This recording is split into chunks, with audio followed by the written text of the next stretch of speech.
함께 따라하겠습니다. 최고의 하나님께 최선의 예배를, 최고의 하나님께 최선의 예배를. 오늘은 종려주일입니다. 종려주일이라고 하는 것이 무엇인지 우리가 알고 예배를 드려야 될 텐데요. 한번 띄워주시면은 이렇게 말합니다. 종려주일이란 한번 보여주실까요? 예수님께서 십자가를 지시기 위해 예루살렘 성에 입성하신 날을 기념하는 주일을 가리켜 종려주일이다라고 말합니다. 그러면 왜 종려주일이라고 말할까? 그 이유는 사진을 한번 보여주시면 예수님께서 예루살렘 성에 입성하실 때에 사람들이 종려나무 가지를 꺾어서 예수님을 향하여 환호성을 지르면서 호산나 다윗의 자손이라고 소리치며 외쳤던 저 종려나무 때문에 종려주일이다라고 말하고 있습니다. 특별히 이 종려주일 때는 성찬식을 우리가 진행하는데 그 이유는 이 종려주일 전에 예수님께서 베다니에서 예수님의 제자들과 함께 마지막 만찬, 최후의 만찬을 하시고 그 다음에 성찬을 감행해 나가면서 이것으로 인하여 나를 기념하라 라고 말씀하셨기 때문에 지금까지 온 교회들이 이 종려주일 때는 꼭 성찬식을 거행하게 됩니다. 그래서 2000년 동안 예수님이 처음 시작하셨던 그 성찬식부터 지금까지 2000년이 넘는 시간 동안 오늘 이 시간 지구촌에서 예배드리는 모든 교회는 성찬식을 하고 있다라는 것입니다.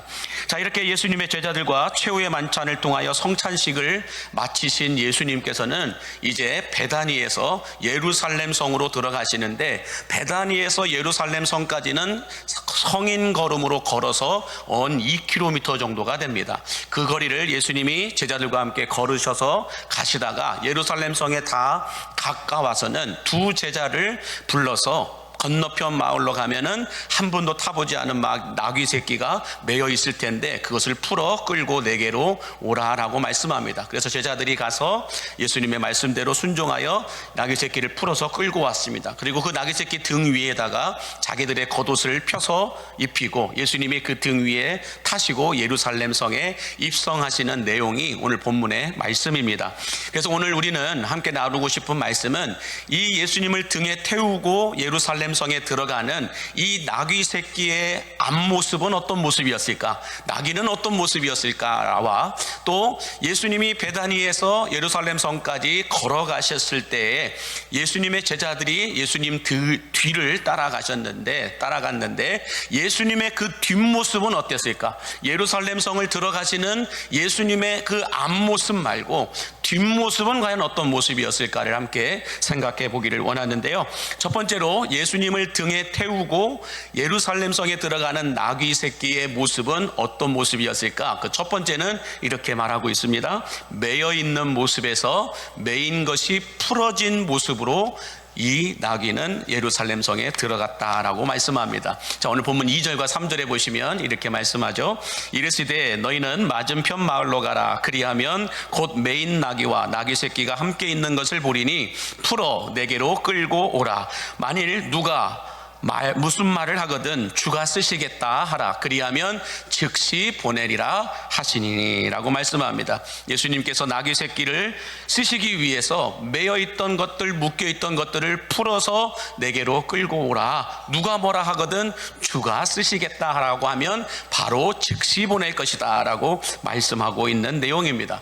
여러분, 우리들도 주의 일을 감당하는 데 있어서 여러 가지 매여있는 것들이, 묶여있는 것들이 한두 가지가 아닐 겁니다. 사람마다 개수도 다를 거고 정도의 차이도 다 다르게 될 텐데, 어떤 사람들은 열등감에 매여 있는 분들이 있죠. 또 어떤 분들은 질병에 묶여 있는 분들이 있습니다. 또 어떤 분들은 우월감에 빠져 묶여 있는 분들도 있고 재정 때문에 묶여 있는 분들도 있을 뿐만 아니라 우리 학생들은 공부하는 것 때문에 매여 있는 학생들도 있을 뿐만 아니라 또 과거의 일 때문에 과거에 묶여 매여 살아가는 사람들도 있게 되고 또 잘못된 습관과 욕심들 때문에 계속해서 반복해서 실수하고 넘어지고 패배하는 이런 묶임과 매임 가운데 살아가는 사람들이 많이 있다라는 것입니다. 그러나 이런 우리들을 주님이 쓰시기로 결정만 하시면 그 모든 매임과 묶임들이 풀어지는 은혜가 있음을 믿으시기 바랍니다.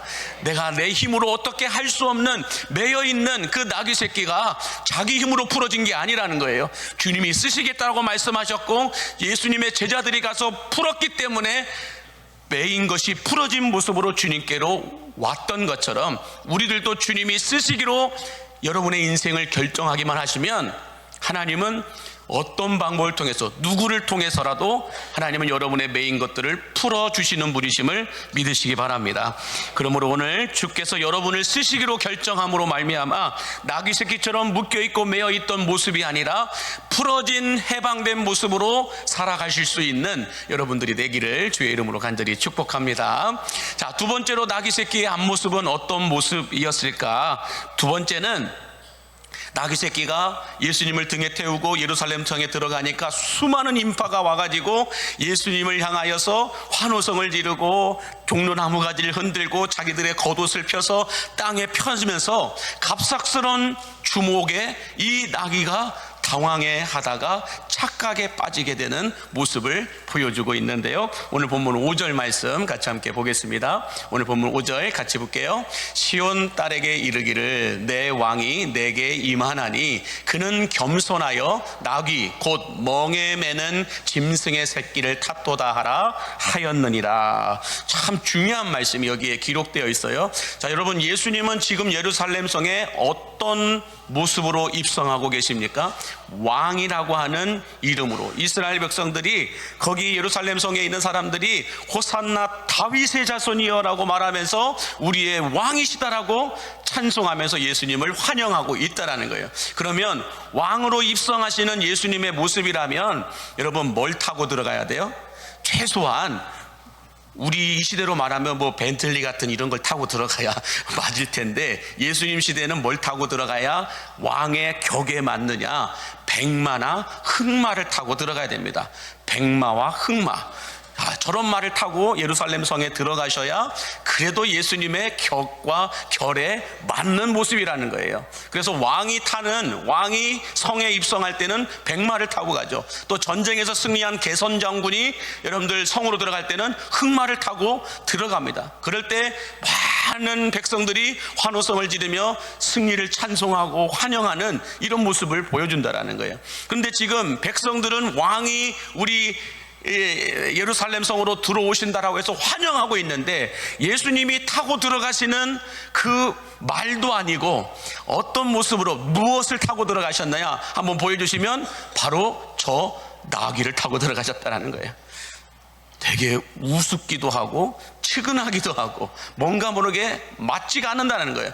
백성들은 백마와 흑마를 타고 오는 왕을 모시듯이 환영하고 있는데 예수님은 저런 당나귀죠.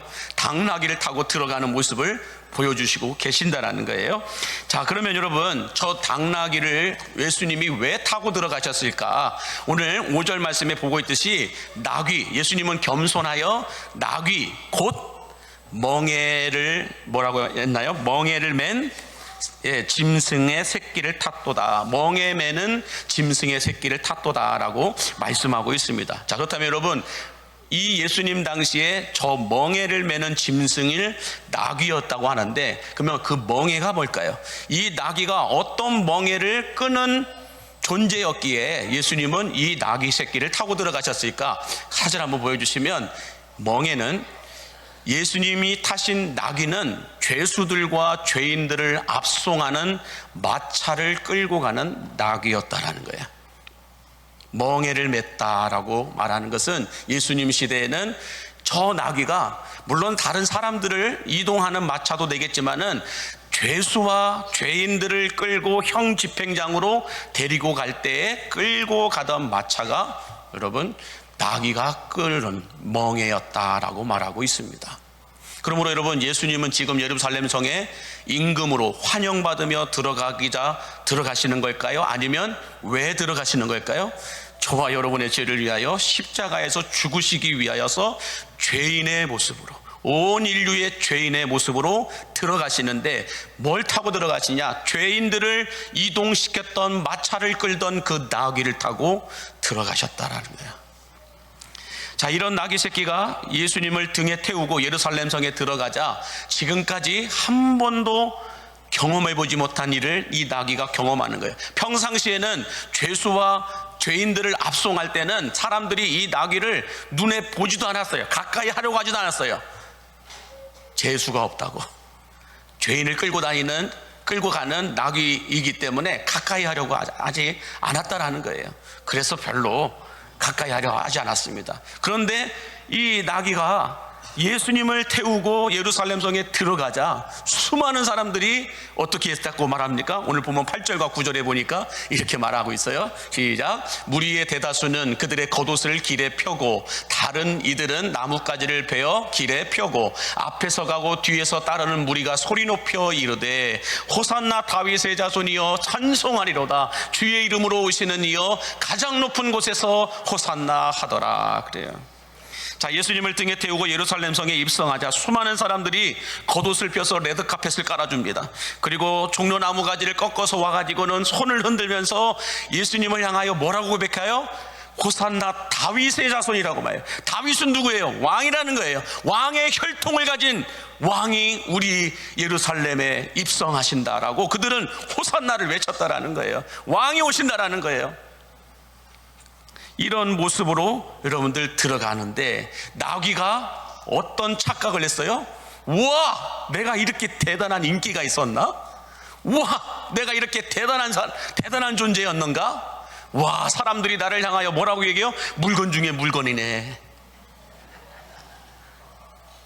이야, 저 녀석 물건이네. 이렇게 말하면서 칭찬해주고 엄지척해주면서 대단한 존재로 이렇게 환호성과 환영을 해주는 모습을 보면서 이 나귀가 착각을 했다는 거예요. 내가 진짜 대단한 존재구나. 와, 나 없으면 안 되는구나. 이런 착각에 빠졌다라는 것입니다. 그러나 여러분, 실제 사람들이 환호하고 환영했던 이유가 뭐예요? 나귀 등에 타고 계신 예수님 때문에 그들이 환영하고 환호성을 지렸던 거지, 나귀 때문에 그들이 환호성을 지르고 환영을 했던 것은 아니라는 거예요. 여러분, 우리들도 마찬가지입니다. 세상 사람들이나 많은 사람들에게 인정받고 박수받고 칭찬받으면서 엄지척을 받을 때에 여러분 대부분 보면 내가 잘해서 받는 것보다도 주님이 내게 은혜를 베푸셨기 때문에 받는 박수가 대부분임을 믿으시기 바랍니다. 마찬가지로 우리들도 그래요. 내게서 예수 그리스도가 보이지 않으면 여러분 교회 안에서 칭찬받을 일은 별로 없습니다.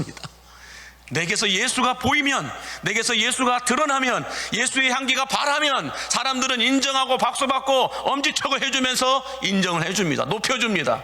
그러나 내게서 예수님이 보이지 않으면 사람들은 그때부터 나보다 어린 나이네, 나보다 덜 배웠네, 나보다 모자라네, 나보다 가난하게 사네, 이런 걸 가지고 사람을 끌어내리는 게 사람들의 모습입니다.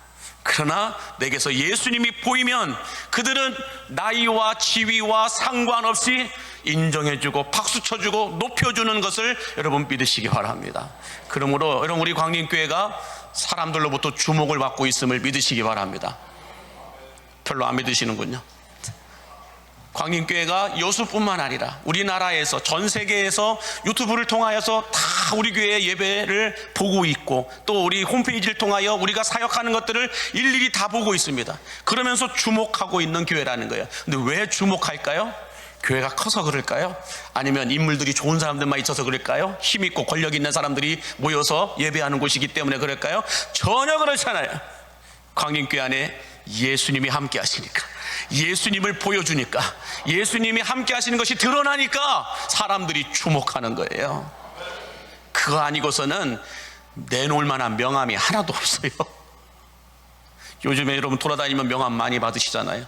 저도 여러분 명함을 많이 받는 사람 중에 한 사람입니다. 저 이런 사람입니다.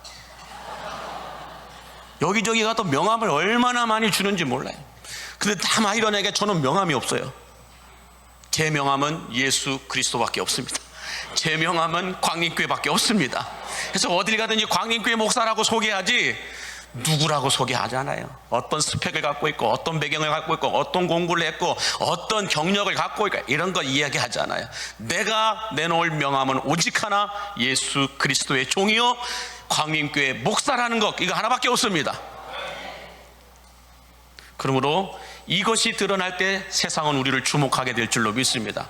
우리 광림교회도 여러분들도 여러분에게서 하나님이 함께 하시는 것이 보이고 예수 그리스도의 향기와 흔적이 남는 삶을 살아갈 때 세상은 우리를 주목하게 될 줄로 믿으시기 바랍니다. 우리 옆에 분에게 엄지척 해주시기 바랍니다. 자, 그러면 나귀 새끼의 앞모습은 이랬다고 한다면 예수님의 뒷모습은 어떤 모습이었을까요? 제가 말씀드렸듯이 베다니에서 예루살렘까지 걸어가는데 2km 정도 됩니다. 2km를 예수님이 앞서서 걸어가셨다라고 말씀해요. 그러면 예수님의 제자들과 예수님을 따르는 사람들은 예수님의 앞에 있을까요? 뒤에 있었을까요? 뒤에 있었기 때문에 예수님의 뒷모습을 봤다라는 거예요. 예수님의 그 뒷모습을 보면서 사람들은 놀라고 두려워하였다라고 말씀하는데, 먼저 앞모습과 뒷모습의 차이점을 우리가 좀 생각을 해봐야 될 텐데, 앞모습과 뒷모습의 차이점을 보면 앞모습은 우리가 꾸밀 수 있고 숨길 수 있고 치장할 수 있습니다. 앞모습은 얼마나 예쁘게 하는지 모릅니다. 이렇게 해가지고 얼마나 앞모습을 치장하는지 몰라요. 분장하는지 몰라요. 분장을 넘어서 너무너무 심해져갖고 변장을 하잖아요. 분장이 변장이 되는 사람들이 많아요. 자, 그런데 앞모습은 이렇게 꾸밀 수 있고 숨길 수 있고 여러 치장할 수 있어요. 그러나 뒷모습은 우리가 꾸밀 수 없고 숨길 수 없다는 거예요. 참 놀라운 거예요. 그래서 여러분, 현재 서울대학교 인류학과라고 하는 곳이 있는데, 서울대학교 인류학과에 이현정 교수님이란 분이 이런 말을 하더라고요. 한번 보여주시면, 사람의 뒷모습에서 그 사람의 숨겨진 모습을 발견하게 된다 그래요. 사람은 앞모습이 아니라 뒷모습에서 그 사람의 숨겨진 모습을 제대로 발견하게 된다라고 말해요. 그러면서 우리 아버지들의 앞모습은 슈퍼맨이라는 거예요. 우리 아버지들의 앞모습은 흐트러짐이 없어요. 당당하고 멋져요. 여러분, 우리 자녀들도 태어나가지고 첫 번째 슈퍼맨이 누구예요? 아빠예요. 그래서 슈퍼맨이 돌아왔다 그러잖아요. 자녀들에게 있어서 첫 번째 슈퍼맨은 다른 종류가 아니에요. 아버지예요, 아버지. 그런데 이 아버지의 진짜 모습은 어디에서 보인다는 거예요? 뒷모습에서 보인다는 거예요. 앞모습은 그렇게 강한 척 합니다. 앞모습은 그렇게 완벽한 척 합니다. 아무런 문제가 없는 것처럼 그렇게 보입니다. 그러나 진짜 아버지들의 뒷모습 보면 외롭고 서럽고 고독합니다. 그게 아버지들의 모습이에요. 뿐만 아니라 프랑스의 사진작가인 이 미셸 트리니에라고 하는 사람이 뒷모습이라고 하는 책을 썼어요. 저 책은 자기가 사진 찍은 거 그냥 넣어놓은 책이에요.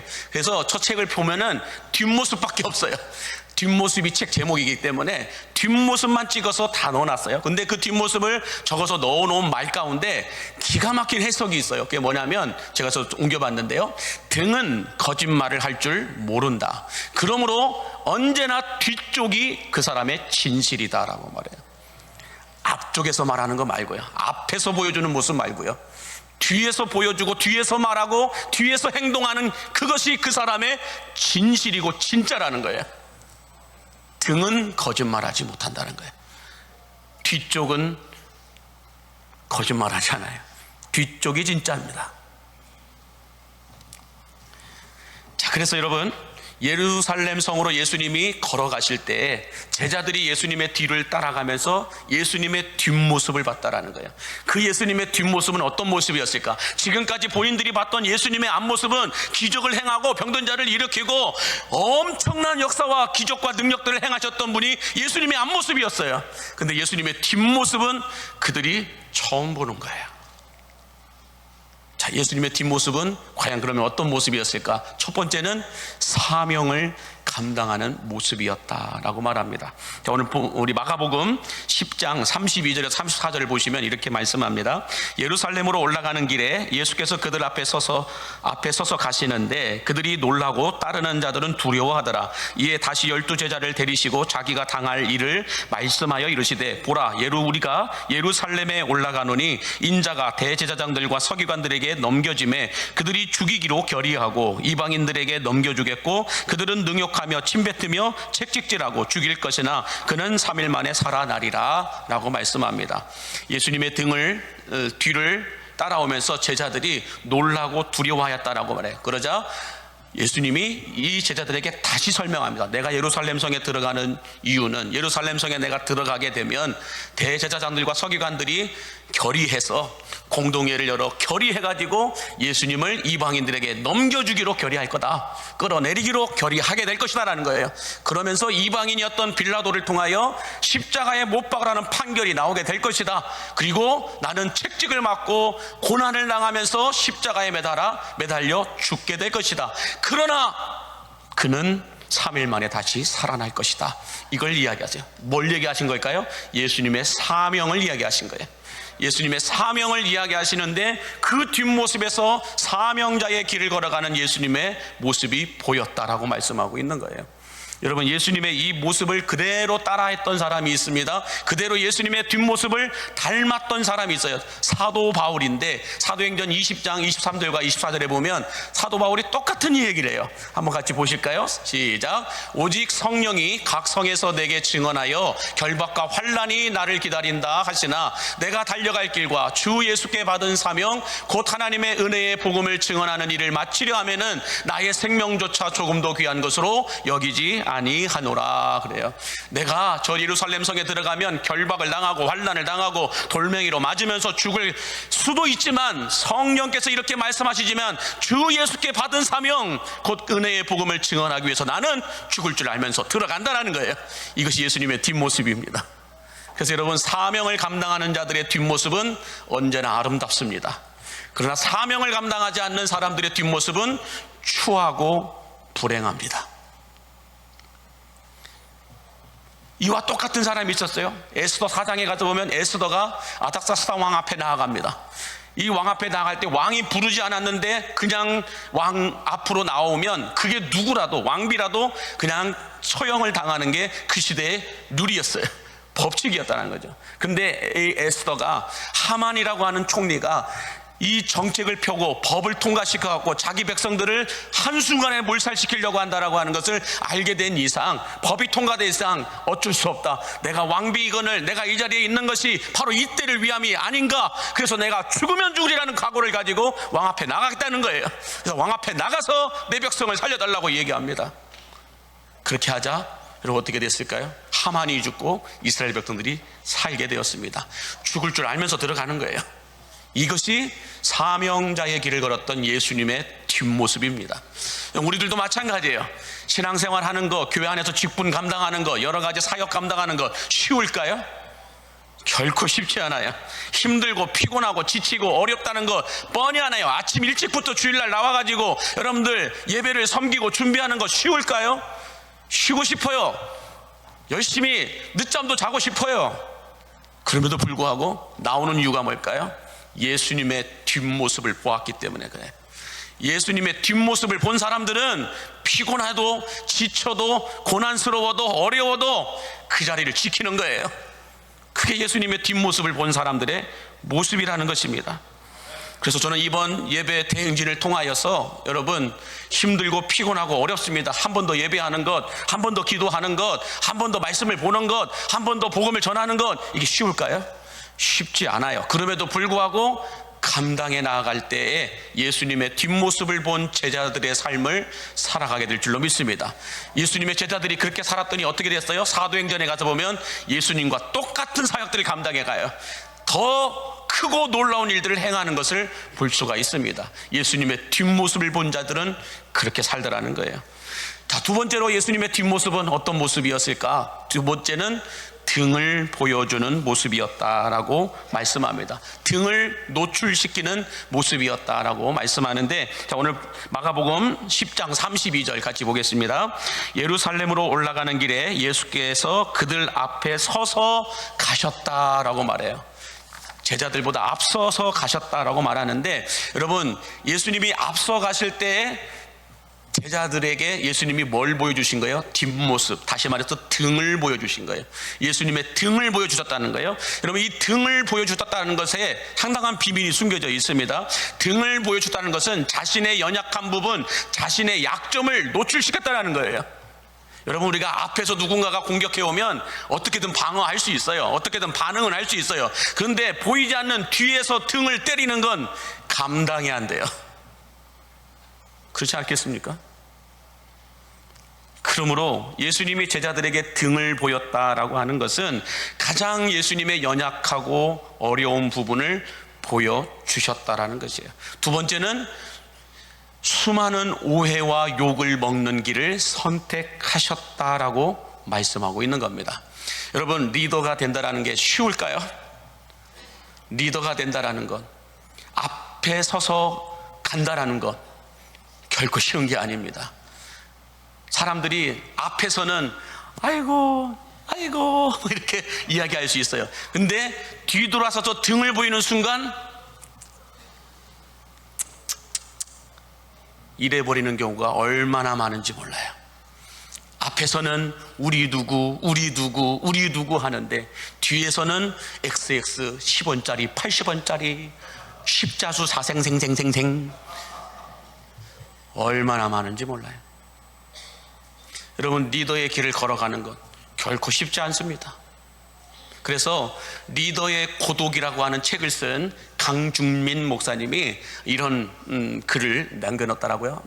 리더의 고독이라는 책에서 보니까 이렇게 말해놓고 있어요. 리더는 앞서가는 사람이기 때문에 먼저 볼 수 있고 보고 있는 것들이 있다. 그러나 뒤따라오는 팔로워들은 아직 보고 있지 못하기 때문에 왜 이 길로 가느냐, 왜 이렇게 하느냐라고 등 뒤에서 손가락질하고 때론 칼을 꼽기도 한다. 그래서 리더는 외롭고 위험한 자리이다. 리더는 외롭고 위험한 자리입니다. 먼저 앞서서 가다 보니까 앞에 무엇이 있는지를 알아요. 그러다 보니 뒤에 따라오는 자들에게 이 앞에 뭐가 있으니까 조심해라, 뭐가 있으니까 이쪽으로 가라, 뭐가 있으니까 이쪽으로 가라 그래요. 근데 뒤에서 따라오는 팔로워들은 앞에를 본 적이 없기 때문에 자기 소견에 오른 대로, 자기 하고 싶은 대로 왜 이 길로 가야 되느냐, 왜 꼭 그렇게 해야 되느냐 등을 꽂아버리는 거야. 여러분, 이 어떤 사회적인 지위가 있는 리더뿐만 아니라 교회 안에서도 마찬가지도, 여러분들 목사가 쉬울까요? 담임 목회자로서의 이 역할을 감당하는 게 쉬울까요? 얼마나 고독하고 외로운지 몰라요. 차를 타도 내가 타는 차는 안 타려고 그래요. 회의를 해도 꼭 내가 앉으면 옆에 앉는 것이 아니라 두 자리 뛰어서 앉으려고 그래요. 왜 그럴까요? 밥 먹으러 가도 딱 내가 앉으면 그 자리에 앉으려다가 딴 데로 가요. 여러분, 왜 그럴까요? 리더가 외로워요. 여러분, 우리나라에서 제일 많이 욕먹는 사람이 누굴까요? 대통령이에요. 대통령의 자리라는 곳에 앉으면 그게 누구라도 욕을 먹게 되어 있어요. 오해를 받게 되어 있다는 거예요. 그런데 그 욕하는 사람들을 대통령 자리에 앉혀보세요. 욕할 수 있을까요? 그전에는 못 봤던 것들을 대통령 자리에 올라가는 그 순간 보게 되는 거예요. 그러다 보면 욕 못합니다, 여러분. 손가락질 못한다는 거예요. 마찬가지예요. 대통령뿐만 아니라 크고 작은 리더십들, 앞에서 가는 자들, 교회 안에 목자들, 교사들, 또 이렇게 리더십들이 앞에서 뭔가를 책임지고 해나갈 때 뒤에서 왜 그렇게 하냐, 꼭 모여야 되냐, 꼭 그렇게밖에 할 수 없느냐, 이런저런 말들로 힘들게 하죠. 근데 그분들을 그 자리에 갖다 세워 놓으세요. 할 수 있을까요? 잘할 수 있을까요? 얼마나 힘들고 어렵고 욕먹는 자리인지 모른다는 거예요. 그러나 예수님의 뒷모습을 본 제자들은 어떻게 할까요?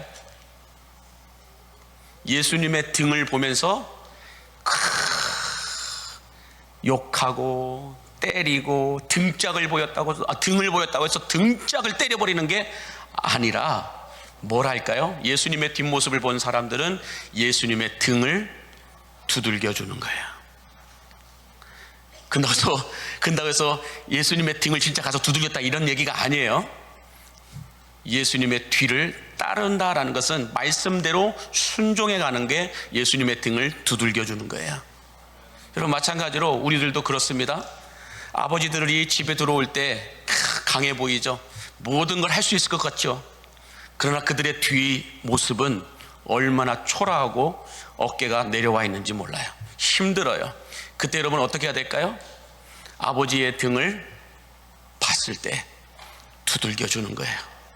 잘하고 있다고, 힘내라고, 뒤는 걱정하지 말라고, 내가 지키고 있다고, 당신의 등 뒤는 내가 보호하고 있다고, 걱정하지 말라는 거예요. 그러면서 아버지의 등이 보이거든, 가장의 등이 보이거든, 어떻게 해야 될까요?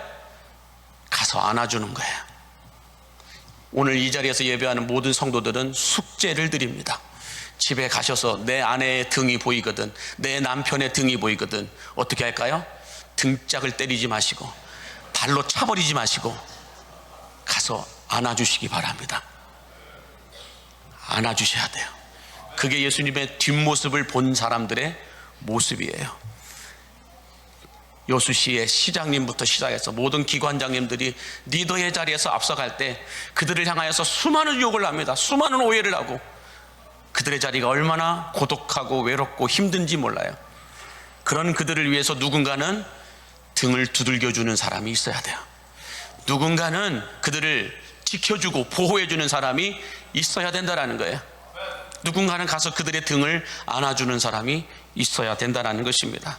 그러므로 저는 우리 광림의 모든 성도들이 예수님의 뒷모습을 보며 걸어간다고 한다면, 주님 뒤는 걱정하지 마십시오. 우리가 지키겠습니다. 우리가 보호하겠습니다. 그러면서 예수님의 등을 안아주는 거예요. 이번 한 주간 동안 우리가 고난주간을 보내면서 예수님의 뒷모습을 바라보며 따라가야 할 줄로 믿습니다. 그러기 위해서는 오해하고 미워하고 손가락질하고 욕하고 칼로 찌르고 공격하는 이런 모습들이 아니라 지켜주고 보호해주고 안아주고 예수님의 뒤를 따라 닮아가는 이 모습으로 우리가 살아가야 할 줄로 믿습니다. 그러므로 올 한 해 동안, 이번 한 주간 동안만이라도 여러분 리더의 자리에 있는 자들에게 등을 두들겨 주십시오. 힘들지만 잘하고 있다고, 실수하지만 잘하고 있다고, 우리가 뒤에서 다 받쳐줄 테니 걱정하지 말고 앞만 보고 가라고 등을 두들겨 주셔야 할 줄로 믿습니다. 때로는 힘들어서 지쳐서 어깨가 떨어져서 넘어질 수도 있어요. 그때는 뭐 해야 돼요? 가서 안아주시는 거예요. 걱정하지 말라고. 이 모습이 전 여러분들에게 있게 되기를 주의 이름으로 간절히 축복합니다. 기도하겠습니다. 만복의 근원 되신 하나님, 종려주일 아침 십자가를 지시기 위해 예루살렘 성으로 입성하는 예수님을 태우고 가던 나귀의 모습이 오늘 우리들의 모습임을 고백합니다. 뿐만 아니라 예수님의 뒷모습을 보며 따라갔던 제자들의 모습이 오늘 우리들의 모습이 되게 하여 주시어서 리더의 고독과 리더의 외로움과 리더의 힘듦을 우리가 함께 짊어지고 나아갈 수 있는 우리 광림의 성도들 되게 하여 주옵소서. 예수님의 이름으로 축복하며 기도하옵나이다. 아멘.